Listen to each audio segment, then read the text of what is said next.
મહત્વપૂર્ણ સમાચારો અત્યારે વરસાદને લઈને સૌપ્રથમ સમાચાર આવી રહ્યા છે રાજકોટના ધોરાજીથી કે જ્યાં આબ ફાટ્યું હોય તેવી પરિસ્થિતિનું નિર્માણ થઈ ચૂક્યું છે।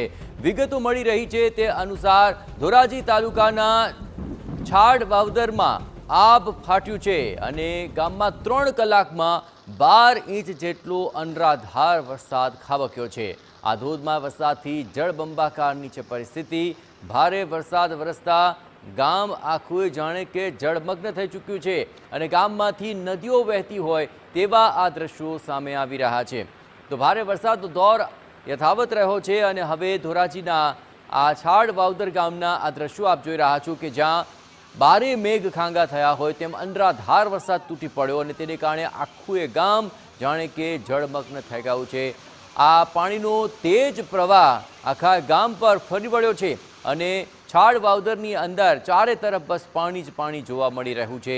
જળમગ્ન થઈ ચૂક્યું છે આ ગામ। ભારે વરસાદને કારણે ઠેર ઠેર અહીં પાણી ભરાયેલા જોવા મળી રહ્યા છે અને તેજ પ્રવાહ નદીઓનો દેખાઈ રહ્યો છે। આખા ગામની અંદર તેજ પ્રવાહથી અત્યારે પાણી આગળ વધી રહ્યું છે।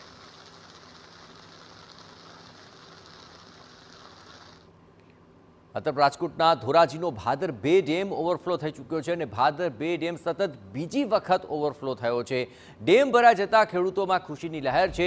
ઉપરવાસમાં ભારે વરસાદથી ડેમમાં પુષ્કળ પાણીની આવક નોંધાઈ રહી છે। આ પાણીની આવક વખતા ડેમના 2 દરવાજા 1 ફૂટ સુધી ખોલવામાં આવ્યા છે।